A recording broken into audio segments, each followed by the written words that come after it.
नमस्कार, मैं हूं गोल्डी सिंह। आप देख रहे हैं दिल्ली का प्रतिबिंब। आइए आपको दिखाते हैं दिल्ली से जुड़ी हर बड़ी खबर।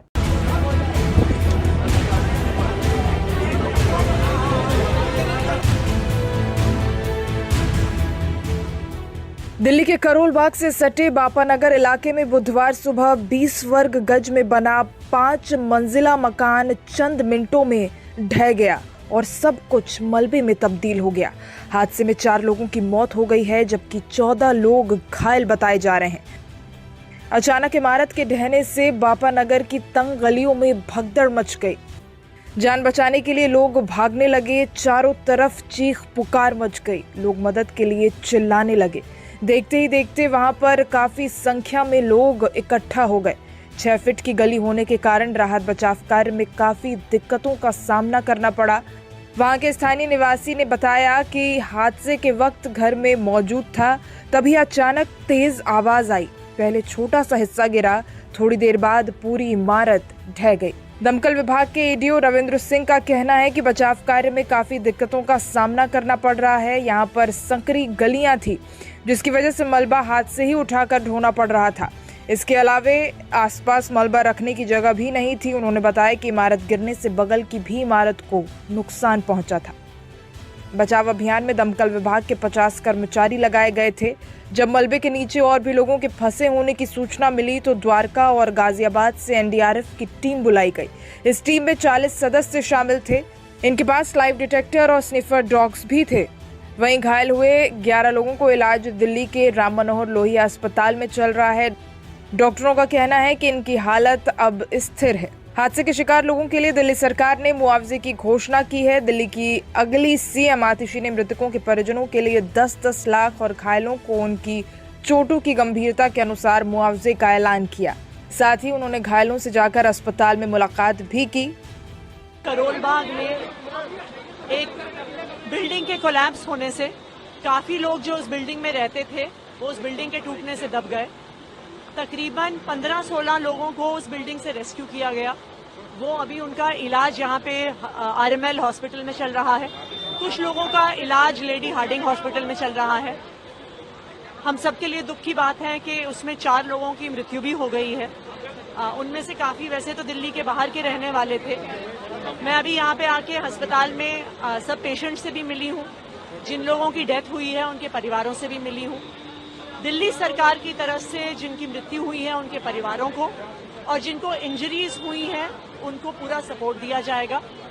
हर मृतक के परिवार को दिल्ली सरकार की तरफ से 10 लाख रुपए का कॉम्पेंसेशन दिया जाएगा और जो सारे इंजर्ड हैं उनको भी मेजर इंजरी माइनर इंजरी है उसके हिसाब से कॉम्पेंसेशन जरूर दिया जाएगा। आपको बता दें, इस इमारत में मोइन अपने 2 सगे भाइयों मुकीम और मुजीब के साथ रहता था। हादसे में मोइन तो बच गया, लेकिन दोनों भाइयों की मौत हो गई। मोइन के जीजा मोहम्मद सुलेमान ने बताया कि परिजनों ने 19 साल मुजीब की शादी तय कर दी थी। उन्होंने बताया कि 30 सितंबर को उसकी शादी थी और वो गांव में इसकी तैयारियों के लिए गया हुआ था।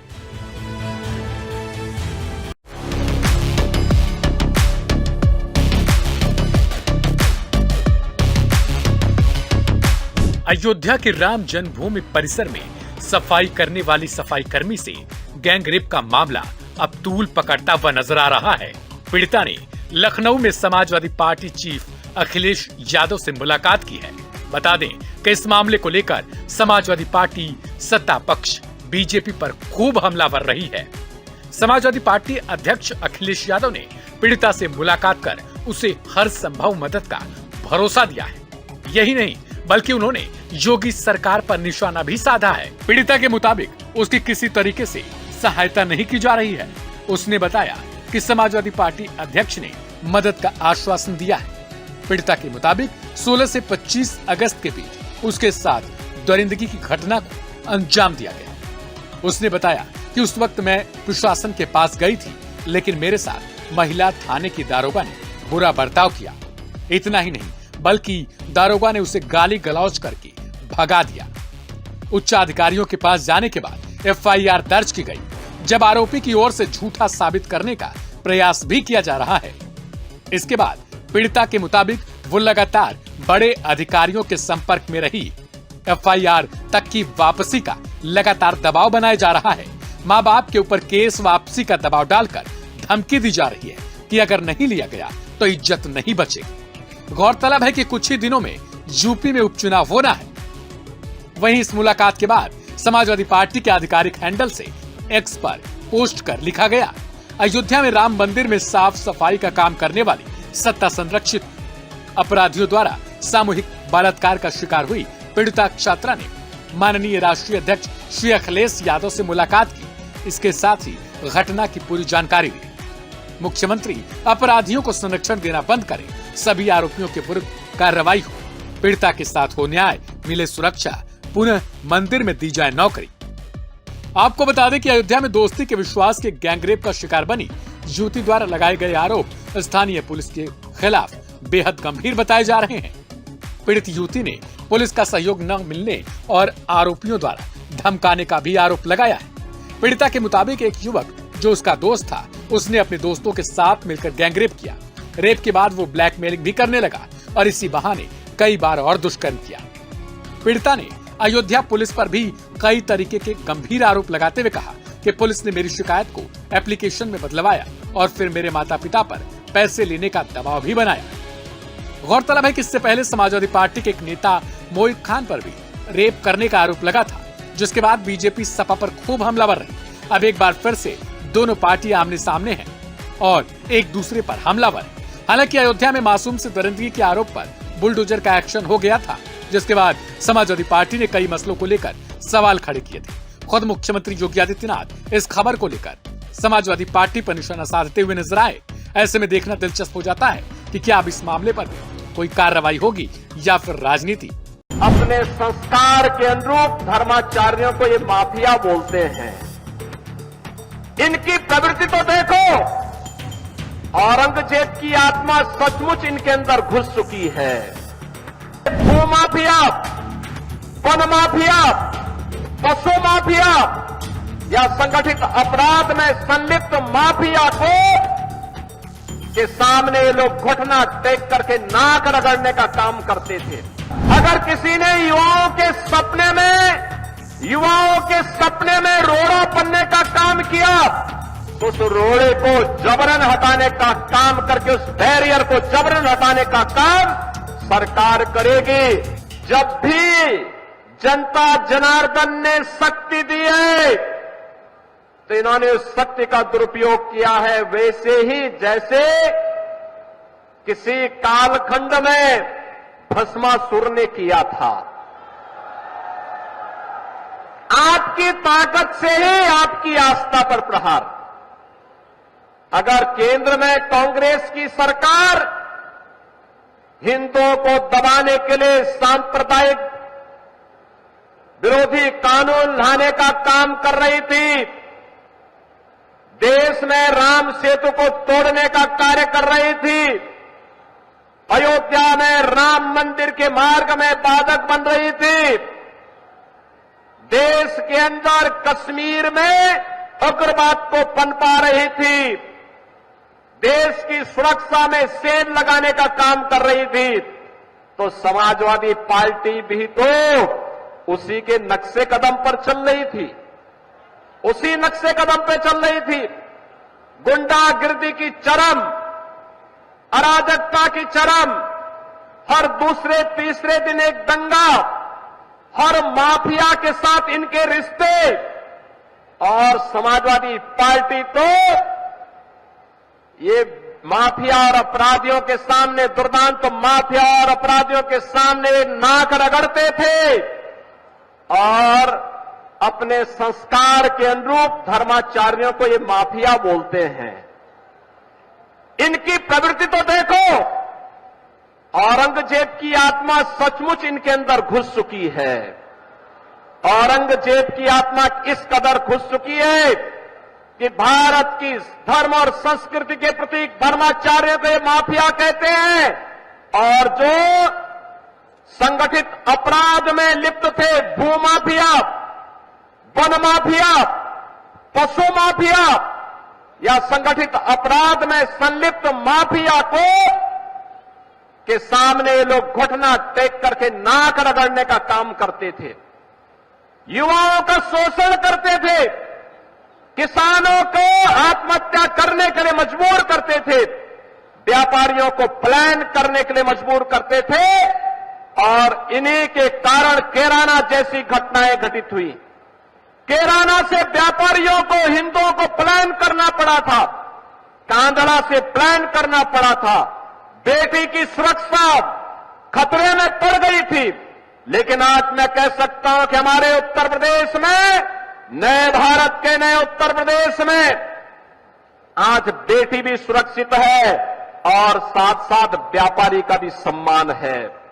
युवाओं के लिए रोजगार है तो साथ साथ किसान भी आत्मसम्मान के साथ आगे बढ़ने का काम कर रहा है। और हमने तो पहले ही कहा है, अगर किसी ने युवाओं के भविष्य के साथ खिलवाड़ किया तो उसके भविष्य के साथ सरकार भी खिलवाड़ करने का काम करेगी। अगर किसी ने युवाओं के सपने में रोड़ा बनने का काम किया तो उस रोड़े को जबरन हटाने का काम करके, उस बैरियर को जबरन हटाने का काम सरकार करेगी और बैरियर बनने वालों की संपत्ति को जब्त करके गरीबों में बंटवाने का काम भी सरकार करेगी। बहनों और भाइयों, ये गुंडागिर्दी और अराजकता किसी भी स्थिति में स्वीकार्य नहीं। ये नए भारत का नया उत्तर प्रदेश है। नए भारत में आज प्रधानमंत्री मोदी जी के नेतृत्व में भारत दुनिया की तीसरी बड़ी अर्थव्यवस्था बन रहा है। बहनों और भाइयों, भारत का तीसरी बड़ी अर्थव्यवस्था बनने का मतलब भारत के युवाओं के लिए नौकरी की अनंत संभावनाओं को आगे बढ़ाना, युवाओं के सपनों को साकार करने के लिए इस प्रकार की संभावनाओं को आगे बढ़ाना।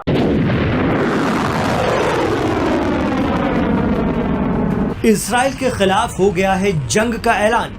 जी हां, हिजबुल्लाह ने इजराइल से सीधी जंग की घोषणा कर दी है। इतना ही नहीं, 18 सितंबर को इजराइल की सरहद में मौजूद चौकियों पर हिजबुल्लाह ने ताबड़तोड़ रॉकेट दाग दिए। कहा जा रहा है कि हिजबुल्लाह ने पहली बार इजराइल लेबनान की सरहद पर जबरदस्त हमले किए हैं।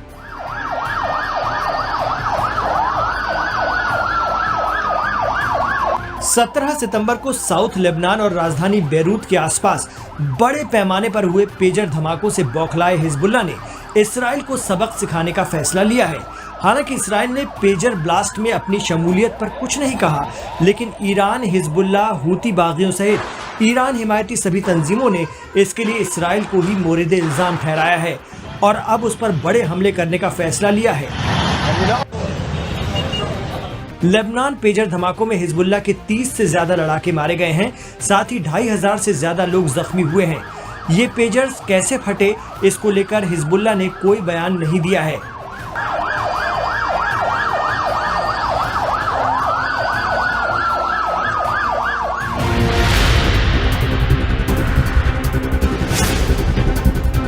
हालांकि अंदेशा जताया जा रहा है कि किसी तरह बैटरी को गर्म किया गया जिससे लिथियम बैटरी फट जाए, लेकिन एक्सपर्ट मानते हैं कि इतनी बड़ी तादाद में सभी पेजर्स के साथ ऐसा करना मुमकिन नहीं है। लेकिन ये वारदात हुई है और ये एक बहुत बड़ा सच है। इस बीच लेबनान में पेजर सीरियल ब्लास्ट के बाद बुधवार 18 सितंबर को एक बार फिर धमाके हुए हैं। इसमें कई लोग घायल हुए हैं जिन्हें इलाज के लिए अस्पताल में भर्ती कराया गया है। जानकारी के मुताबिक ये धमाके वायरलेस कम्युनिकेशन डिवाइसेस में हुए हैं। मीडिया रिपोर्ट्स कहती हैं कि अब जिन कम्युनिकेशन डिवाइसेस में धमाके हुए हैं वो हाथ में पकड़े जाने वाले रेडियो सेट हैं। धमाके उस समय हुए जब हिजबुल्लाह के कमांडरों ने इन्हें हाथ में रखा हुआ था। इन धमाकों में 3 लोगों की मौत हो गई जबकि कई लोग जख्मी बताए जा रहे हैं।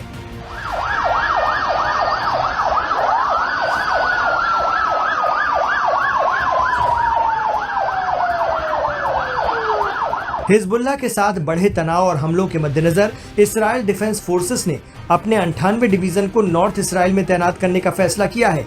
हिजबुल्लाह के साथ सीधी जंग की आहट के बीच अगर ईरान सीधे या फिर अप्रत्यक्ष तौर पर इस जंग में शामिल होता है तो इजराइल की मुश्किलें बढ़ सकती हैं।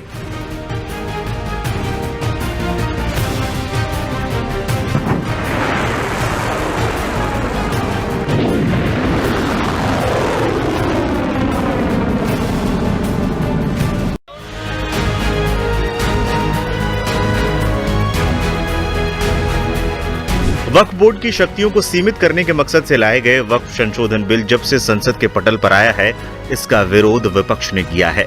मामले पर गतिरोध इतना बढ़ गया था कि सरकार को बिल को जेपीसी के पास भेजना पड़ा। अब सरकार लगातार बिल पर लोगों से सुझाव मांग रही है। लोग अपने सुझाव ज्वाइंट पार्लियामेंट्री कमेटी को भेज रहे हैं। इस बीच कुछ लोगों ने QR कोड जारी किए हैं, जिसके जरिए लोग अपने सुझाव और आपत्तियां सरकार को भेज सकते हैं। देश में बहुत सारे मुसलमान अलग अलग QR कोड वाले बैनर लेकर कई इलाकों में गए और लोगों से QR कोड स्कैन करके वक्फ संशोधन बिल के खिलाफ अपनी आपत्तियों को ज्वाइंट पार्लियामेंट्री कमेटी को भेजने के लिए कहते हुए नजर आए।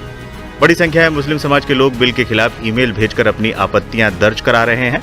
अब तक सुझावों को लेकर 84 लाख ईमेल जेपीसी को मिल चुके हैं और लिखित सुझाव के 70 बॉक्स भी जेपीसी के पास आए हैं। इसे सरल बनाने के लिए मुस्लिम समुदाय के कुछ लोगों ने आपत्ति दर्ज कराने के लिए QR कोड जारी किए, जिसमें स्कैन करके सिर्फ प्रेस बटन दबाना था और फिर अपने ईमेल के जरिए वो अपनी आपत्ति या सुझाव भेज सकते थे।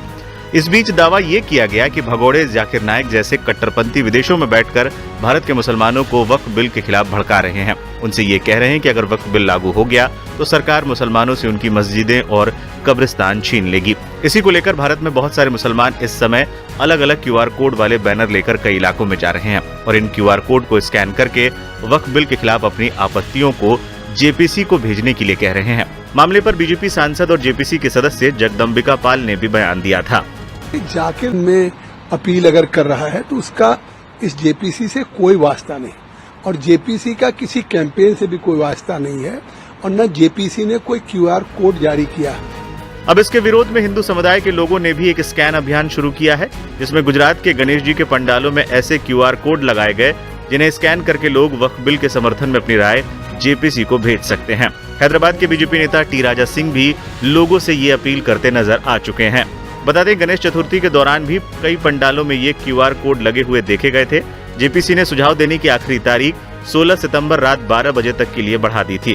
जेपीसी की अगली बैठक 19 और 20 सितंबर को होगी। के माध्यम से वक्फ के नाम पर बहुत सारी जमीनें मंदिरों की हो या बहुत सारी जमीनें जनता की हो, वक्फ के नाम पर कब्जा की गई। आज 9 लाख एकड़ लैंड पूरे भारत में वक्फ बोर्ड के कब्जे में है। तो केंद्र सरकार ने एक बहुत अच्छा निर्णय लिया कि वक्फ बोर्ड में संशोधन लाने के लिए जनता की राय पूछी है।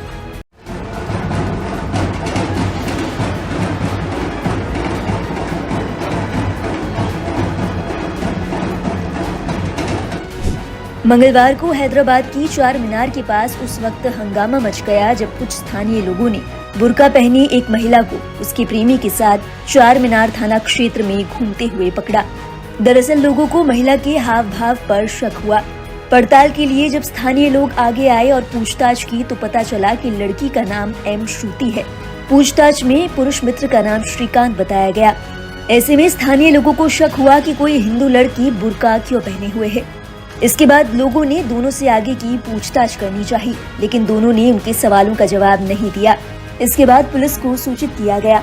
चार मीनार पुलिस को इस बात की आशंका थी कि दोनों की वजह से कहीं क्षेत्र का माहौल खराब न हो जाए। ऐसे में पुलिस ने समझदारी का परिचय देते हुए पहले स्थानीय लोगों को शांत करवाया, फिर दोनों को हिरासत में लेकर पुलिस थाने पहुंची। ये घटना 18 सितंबर की बताई जा रही है, जब हैदराबाद में गणेश विसर्जन की तैयारियां जोरों पर थी। बाद में पुलिस की पूछताछ में पता चला कि दोनों गणेश विसर्जन देखने के लिए वारंगल से हैदराबाद आए थे। पुलिस ने उनके माता पिता को घटना के बारे में सूचित किया। जानकारी के मुताबिक परिवार वालों से बात करके दोनों को रिहा किया गया। लड़का लड़की को हिरासत में लेने का वीडियो सोशल मीडिया पर वायरल है। सोशल मीडिया पर इस वीडियो को कुछ लोग इस एंगल से भी शेयर कर रहे हैं कि लड़की ने हैदराबाद में सांप्रदायिक तनाव फैलाने की कोशिश की। आरोप है कि लड़की के इरादे नेक नहीं थे। वो अपने दोस्त के साथ मिलकर वहां की आबो हवा खराब करना चाहती थी। इस वीडियो पर लोगों की तमाम तरह की प्रक्रियाएं भी सामने आई हैं। एक यूजर ने लिखा, ये नफरत फैलाने वाले समय समय पर उजागर होते रहते हैं, फिर भी बाज नहीं आते। इन्हें ऐसी सजा मिले जो नजीर बने।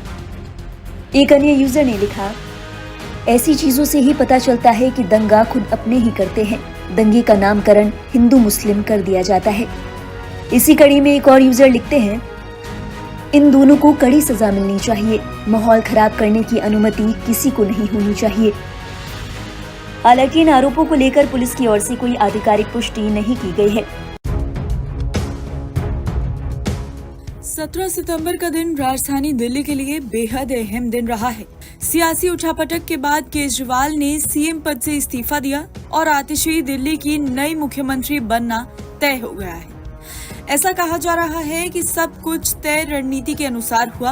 अब दिल्ली की नई मुख्यमंत्री की घोषणा के साथ सरकार की नई कैबिनेट में शामिल होने वाले चेहरों को लेकर भी चर्चाएं काफी तेज हो गई हैं। चर्चा इस बात की है कि आतिशी की कैबिनेट में मंत्री कौन कौन बनेगा। क्या आतिशी सरकार में नए मंत्री शामिल होंगे या पुराने चेहरों को फिर मौका मिलेगा? समझिए क्या कहते हैं समीकरण, आइए जानते हैं। ऐसे कयास लगाए जा रहे हैं कि आतिशी की नई कैबिनेट के खाली पदों पर पार्टी क्षेत्रीय और जाति समीकरण साधने की कोशिश करेगी। संवैधानिक प्रावधानों के मुताबिक दिल्ली में मुख्यमंत्री के अलावा अधिकतम 6 मंत्री हो सकते हैं। गोपाल राय, कैलाश गहलोत, सौरभ भारद्वाज और इमरान हुसैन को मंत्रिमंडल में बरकरार रखा जाएगा। करोल बाग विधायक विशेष रवि और कुंडली विधायक कुलदीप कुमार कैबिनेट में नए चेहरों के रूप में शामिल हो सकते हैं। दिल्ली की नई सीएम आतिशी 21 सितंबर को अपने मंत्रियों के साथ दिल्ली के मुख्यमंत्री के रूप में शपथ ले सकती हैं। चूंकि विधानसभा चुनाव नजदीक है, इसलिए मंत्रिपरिषद के सदस्यों के चयन में बहुत ज्यादा प्रयोग की उम्मीद नहीं है।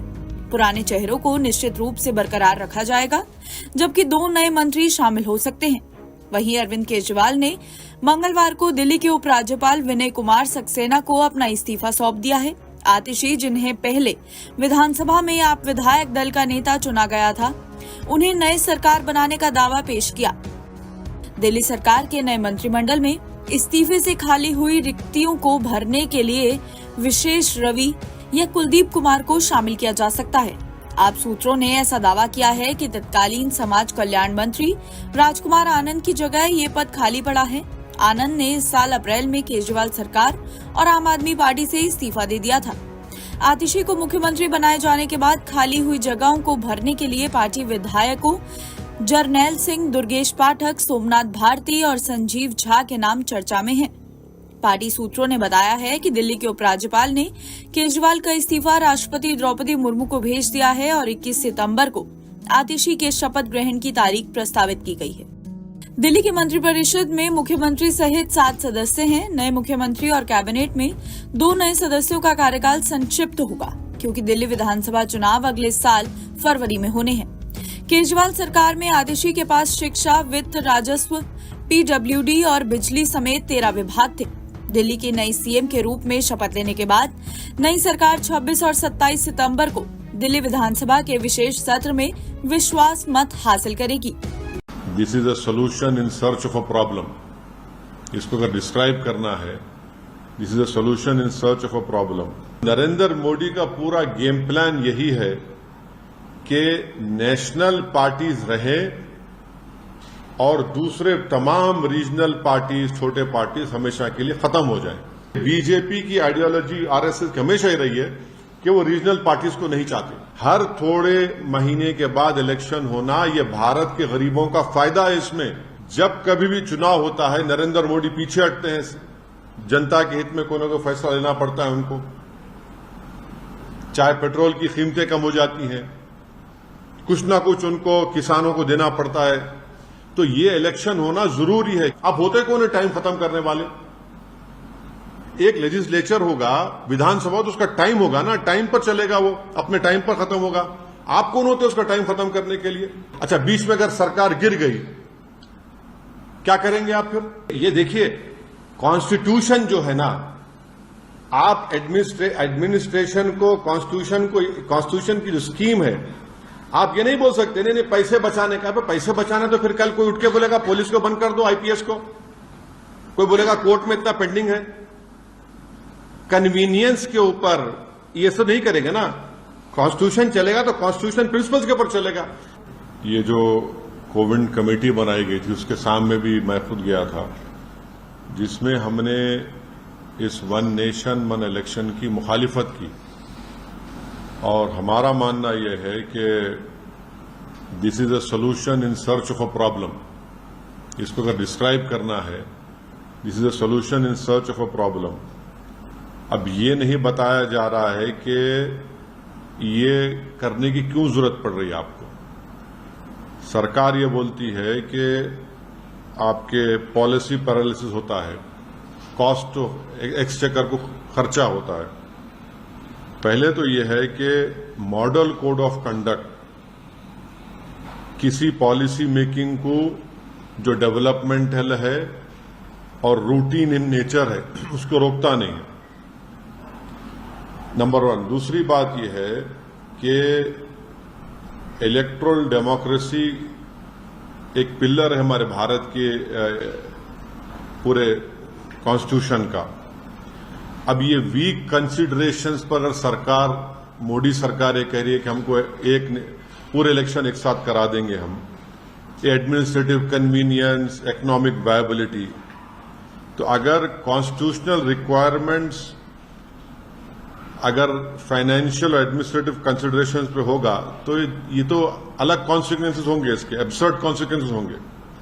तो फिर अगर आप ये बोलेंगे भाई सिविल सर्विस काम नहीं कर रहा है, पुलिस काम नहीं कर रही है, निकाल दो।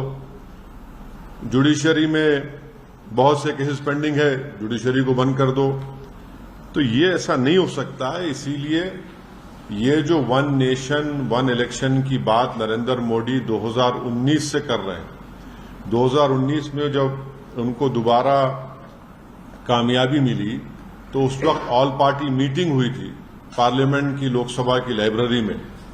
उसमें तमाम पार्लियामेंट में जितने एमपीज थे, लोकसभा राज्यसभा, उनके पार्टी के लीडर्स को बुलाया गया। उस मीटिंग में मुझे अच्छी तरह याद है कि मेरी पार्टी और लेट हमारे जो सीपीएम के लीडर सीताराम येचुरी, हमने इसकी मुखालिफत की थी।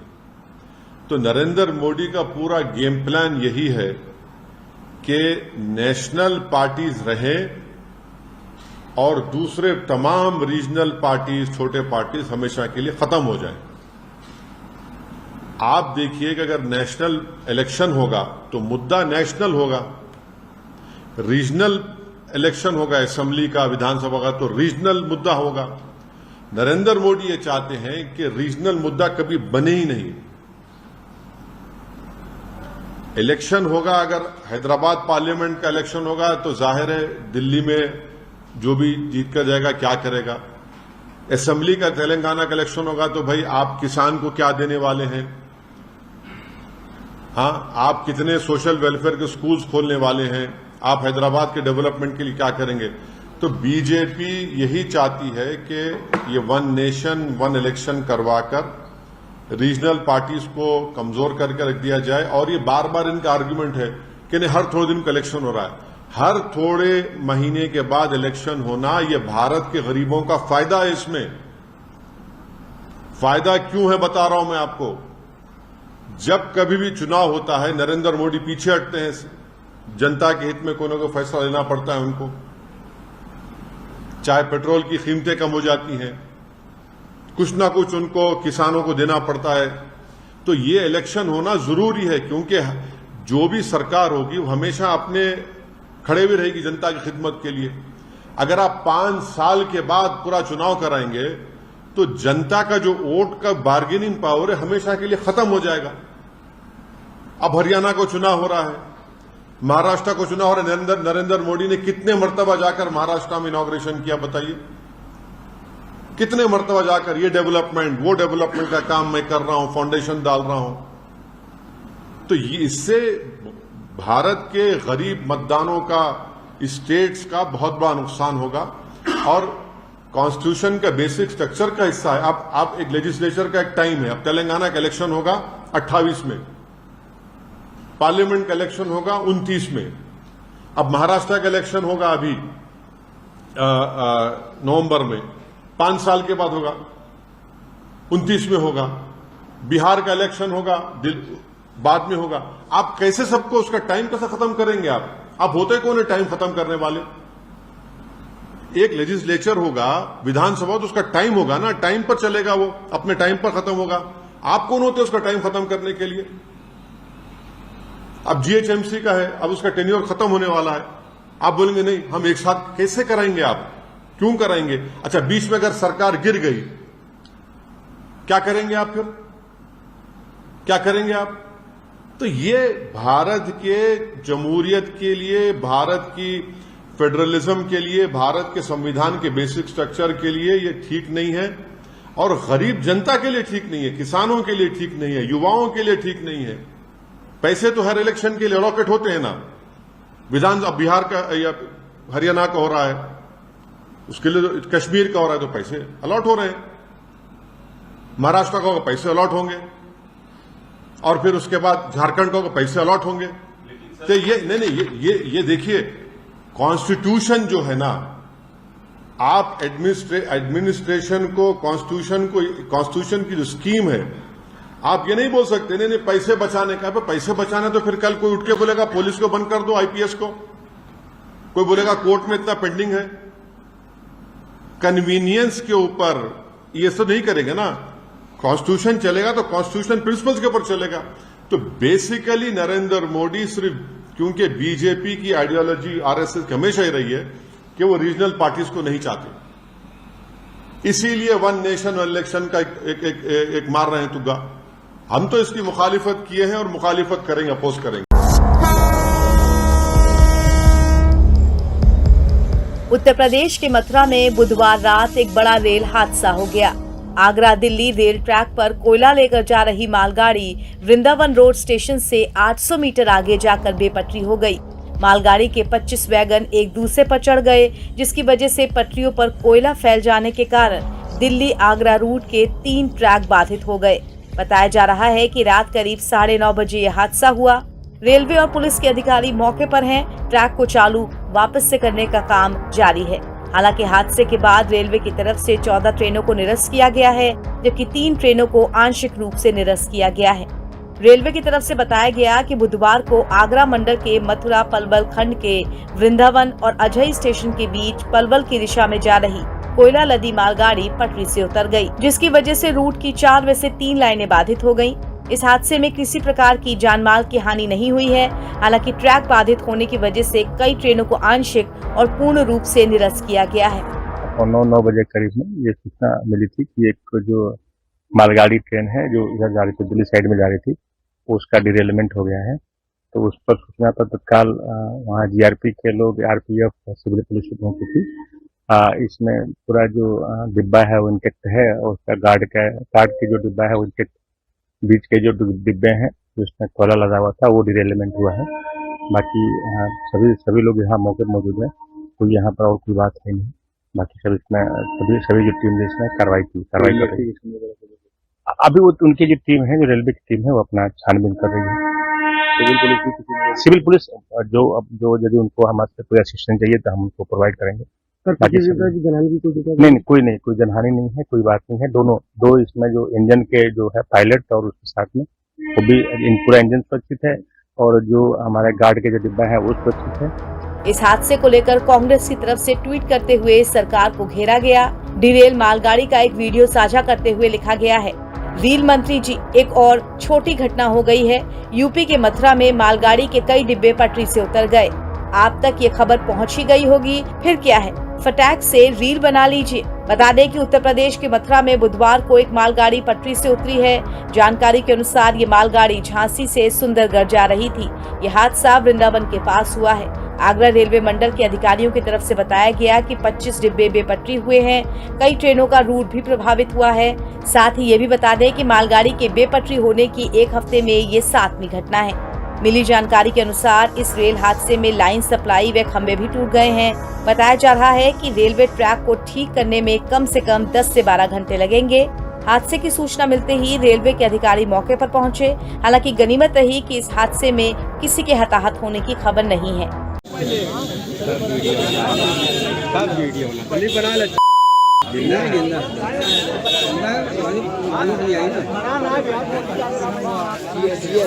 पीछे रहो भैया थोड़ा थोड़ा, कुछ भी हो सकता है। नहीं कुछ नहीं, मामला गंभीर है।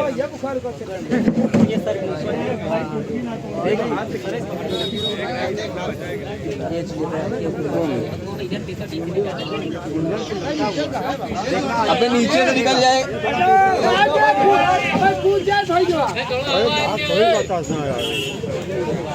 नहीं पता है।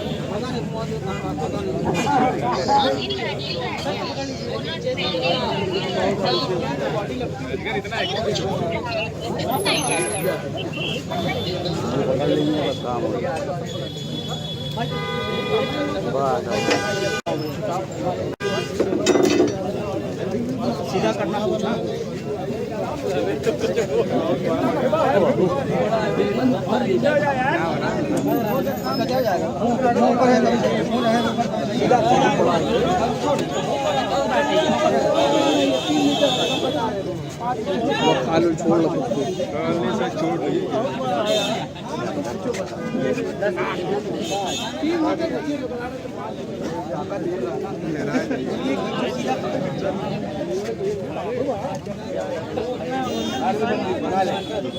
नहीं निकले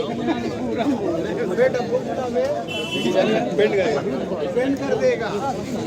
सीधा करो, सीधा सीधा खींचो। इंची टेप ले आए लोग।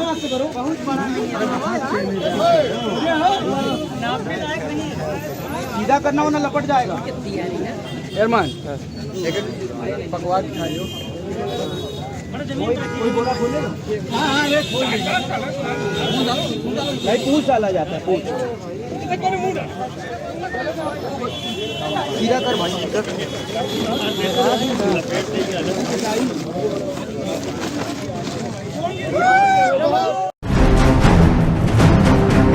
पिछले 15-20 दिन पहले प्रियंका बिश्नोई जो RS अधिकारी जोधपुर लगी हुई, उनको मामूली तकलीफ थी, वो वसुंधरा हॉस्पिटल गई। तो डॉक्टर ने उन्हें कहा कि 2 घंटे का ऑपरेशन है, 1 दिन में हम फ्री करके दे देंगे। वो वहाँ एडमिट हो गई, उनके तुरंत ऑपरेशन कर दिया और उसके बाद में होश में नहीं आई और डॉक्टरों ने आनन फानन में घर वालों को बिना बताए दवाएं चालू कर दी। जब घर वालों ने जाके पूछा कि क्या हुआ तो वो कोई जवाब नहीं दे पाए, तो घर वालों ने उनको यहाँ से अहमदाबाद शिफ्ट किया। उसमें भी उन्होंने 1 से 2 दिन लगा दिए, 48 घंटे तक उन्होंने छुट्टी नहीं दी। फिर जबरदस्ती यहाँ से अहमदाबाद ले गए। अहमदाबाद में पिछले 10 दिनों से इलाज चल रहा था। आज कल रात को इनका देहांत हो गया। ये जोधपुर आए हैं। इन्होंने कहा कि अस्पताल की लापरवाही के खिलाफ मुकदमा दर्ज हो, अगर अस्पताल की तरफ से कोई भी लापरवाही बरती गई है तो उनके खिलाफ कार्रवाई हो, और अगर नहीं बरती गई है तो कोई बात नहीं। एक छोटा सा एक कानूनी प्रक्रिया है कि कोई भी घटना होती है उसके खिलाफ एक FIR दर्ज कराना व्यक्ति का अपना अधिकार है। तो उस अधिकार के तहत उनके परिजन और बिश्नोई समाज के लोग ये न्याय की मांग कर रहे हैं, लेकिन पुलिस प्रशासन और ये जो जिला प्रशासन है वो FIR दर्ज नहीं कर रहे हैं और जांच नहीं करा रहे हैं। जबकि जिला कलेक्टर ने 16 तारीख को एक जांच के आदेश दिए थे, 3 दिन के अंदर वो जांच सबमिट करनी थी। आज 4था दिन है, उसका भी कोई अता पता नहीं है। इसलिए बिश्नोई समाज के लोग और सभी समाज के लोग ये चाहते हैं कि एक ईमानदार अधिकारी की अस्पताल प्रशासन की वजह से मौत हुई है, उसकी जांच और दोषियों के खिलाफ कार्रवाई हो, यही चाहते हैं। जब तक रिपोर्ट दर्ज नहीं होगी अस्पताल प्रशासन के खिलाफ, तब तक हम यहाँ से नहीं उठेंगे। चाहे हमें यहाँ से जिला कलेक्ट्रेट का घेराव करना पड़े, हम और लोगों से मदद मांगेंगे और न्याय की गुहार करेंगे कि एक ईमानदार अफसर की अस्पताल प्रशासन की लापरवाही की वजह से मौत हो जाती है, जिला प्रशासन मदद नहीं कर रहा है। इसलिए न्याय दिलाने के लिए जितने लोग आए न्याय की लड़ाई लड़ेंगे। जब तक न्याय नहीं मिलेगा तब तक ये लड़ाई जारी रहेगी। देखो, एक ये बहुत बड़ा षड्यंत्र था। लोग हॉस्पिटल जाते हैं इलाज कराने के लिए। SDM साहब गई थी अपनी ऑफिस से वो फोन करके बुलाते हैं और बिना जांच किए उसको एडमिट करते हैं और वो स्वस्थ गई है और वो उसकी आज डेथ हो गई। तो ये पूरा उसके खिलाफ षड्यंत्र था। हम लोग FIR देना चाहते हैं, सिर्फ हमारी FIR ले लो और उस पर जांच कर लो। उसके लिए भी प्रशासन तैयार नहीं है, तो इससे विडंबना क्या हो सकती है। आगे अगर एफआईआर दर्ज नहीं होगी तो ये बॉडी यहीं रहेगी। हम लोगों ने सारा निर्णय किया है, हमारे सारे मुखिया आ गए हैं और हम कलेक्टर के सामने धरना देंगे। जब तक एफआईआर दर्ज नहीं होगी तब तक हम लोग नहीं उठेंगे। पूरा घटनाक्रम क्या था और किस तरीके से आज यहाँ हमारे परिवार के एक रिश्तेदार जोधपुर में सहायक कलेक्टर के रूप में कार्यरत थी और कलेक्टर ऑफिस से एक सामान्य जांच के दौरान वसुंधरा का प्राइवेट हॉस्पिटल है उसमें चली गई। पता नहीं उसने क्या कोई जांच की नहीं करते ही वहाँ ऑपरेशन थिएटर में ले जाके बिना जांच के ही ऑपरेशन किया। डॉक्टर की भयंकर लापरवाही, उस लापरवाही के दौरान वो अनकॉन्शियस चले गई। अनकॉन्शियस जाने के बाद हम लोगों ने उनसे आग्रह किया, भैया अनकॉन्शियस क्यों, 2 घंटा से आगे 3 घंटा से आगे, ऐसा करते करते 48 घंटा उसने हॉस्पिटल में निकाल दिया और उसके बाद उसका ब्रेन पूरा हमेज हो गया और फिर हम अहमदाबाद ले गए। अहमदाबाद ले जाने के बाद हमने पूछा भैया इसका इलाज आपने कौन सा क्या इलाज किया, तो भी इलाज की जानकारी नहीं दी। और उसके बाद हम लोग अभी चाह रहे हैं, ये हमारे दुनिया में नहीं रही, इससे बड़ा दुख हमारे साथ और परिवार के साथ कोई नहीं हो सकता है, समाज के साथ नहीं हो सकता है। एक होनहार समाज की प्रतिभा इस तरह से यदि चली जाती है तो समाज के एक आम नागरिक भी, जो एक प्रशासनिक अधिकारी के साथ इस तरह की घटना होती है लापरवाही डॉक्टर के कारण, और एक डॉक्टर की लापरवाही से जिसका संसार से चला जाना कितना गलत काम है। हम लोग चाह रहे हैं प्रशासन से उनके खिलाफ जो लापरवाह डॉक्टर है उनके खिलाफ एफआईआर और वो गिरफ्तार हो और उनकी एफआईआर जांच हो, सही तरीके से जांच हो, उसने किस तरह से गलत काम किया है उसकी सजा, कड़ी से कड़ी सजा मिलेगी। हम सारे लोगों की समाज की एक ही मांग। आपको पता है ये कई बार ऐसी घटनाएं होती है, इस मामले में अपन करते हैं और बाद में ये मानते हैं और ये प्रशासन की एक कुरूप चेहरा है जो पहले आता है बाद में इनको मानना पड़ता है। फॉर्मेलिटी के रूप में लोगों से इस तरह का जो व्यवहार है गलत है। इतनी बड़ी अधिकारी है उसके बावजूद इस तरह की नेग्लिजेंसी लापरवाही हुई है, उसमें भी अगर ये एफआईआर में ऐसा कर रहे हैं तो गलत बात है। जब तक एफआईआर नहीं लेंगे तब तक सवाल ही नहीं होता। बिहार के नवादा जिले में बुधवार की रात दलितों की बस्ती में आगजनी और मारपीट की घटना के बाद बड़ी संख्या में पुलिस बल तैनात कर दिया गया है। गांव वालों का कहना है कि दबंगों ने उनके 80 से ज्यादा घरों को जलाकर राख कर दिया। हालांकि पुलिस ने केवल 20 घरों के जलाने की बात कही है। फिलहाल पुलिस ने मुख्य आरोपी समेत 10 लोगों को गिरफ्तार किया है। पुलिस का कहना है कि शुरुआती जांच से पता चला है कि मुफस्सिल थाना क्षेत्र के माझी टोला में हुई इस घटना के पीछे भूमि विवाद वजह है। राज्य में जाति और जमीन को लेकर झगड़ा और मारपीट का पुराना इतिहास रहा है। हाल फिलहाल ऐसी घटनाएं नहीं हो रही थी, लेकिन बुधवार की रात दलितों के घरों में आग लगाने और हमले करने की घटना से ये मामला एक बार फिर सुर्खियों में आ गया है। इसको लेकर सियासी उबाल भी तेज हो गया है। आरजेडी से लेकर कांग्रेस तक सत्तारूढ़ नीतीश सरकार पर हमले तेज कर दिए हैं। जिले के मुफस्सिल थाना क्षेत्र के ननौरा के पास कृष्णानगर दलित बस्ती की माझी टोला में 2 पक्षों में जमीनी विवाद में बुधवार को जमकर मारपीट हुई। इस दौरान दबंगों ने दलितों के परिवार पर हमले शुरू कर दिए। बाद में हवाई फायरिंग और घरों में आग लगाने लगे। कांग्रेस नेता राहुल गांधी ने सोशल मीडिया प्लेटफॉर्म एक्स पर लिखा, नवादा में महादलितों का पूरा टोला जला देना, 80 से ज्यादा परिवारों के घरों को नष्ट कर देना, बिहार में बहुजनों के विरुद्ध अन्याय की डरावनी तस्वीर उजागर कर रहा है। अपना घर संपत्ति खो चुके इन दलित परिवारों की चीत्कार और भयंकर गोलीबारी की गूंज से वंचित समाज में मचा आतंक भी बिहार की सोई हुई सरकार को जगाने में कामयाब नहीं हो पाए। उन्होंने आगे लिखते हुए भाजपा पर जमकर निशाना साधा और लिखा कि भाजपा और एनडीए के सहयोगी दलों के नेतृत्व में ऐसे अराजक तत्व शरण पाते हैं, भारत के बहुजनों को डराते हैं, दबाते हैं, ताकि वो अपने सामाजिक और संवैधानिक अधिकार भी न मांग पाएं। और पीएम का मौन इस बड़े षड्यंत्र पर स्वीकृति की मोहर है। बिहार सरकार और राज्य पुलिस को इस शर्मनाक अपराध के सभी दोषियों के खिलाफ त्वरित और सख्त कार्रवाई कर और पीड़ित परिवारों का पुनर्वास कराकर उन्हें पूर्ण न्याय दिलाना चाहिए। वहीं कांग्रेस अध्यक्ष मल्लिकार्जुन खड़गे ने भी सीएम नीतीश कुमार और पीएम मोदी पर हमला बोला। उन्होंने सोशल मीडिया पर लिखा, बिहार के नवादा में महादलित टोला पर दबंगों का आतंक एनडीए की डबल इंजन सरकार के जंगल राज का एक और प्रमाण है। बेहद निंदनीय है कि करीब 100 दलित घरों में आग लगाई गई, गोलीबारी की गई और रात के अंधेरे में गरीब परिवारों का सब कुछ छीन लिया गया। भाजपा और उसके सहयोगी दलों की दलितों वंचितों के प्रति घोर उदासीनता, आपराधिक उपेक्षा और असामाजिक तत्वों को बढ़ावा अब चरम पर है। प्रधानमंत्री मोदी जी हमेशा की तरह मौन हैं। नीतीश जी सत्ता के लोभ में बेफिक्र है और एनडीए की सहयोगी पार्टियों के मुंह में दही जम गया है। वहीं प्रियंका गांधी ने सोशल मीडिया पर लिखा, नवादा बिहार में दलितों के 80 से ज्यादा घरों को जला देने की घटना बेहद खौफनाक और निंदनीय है।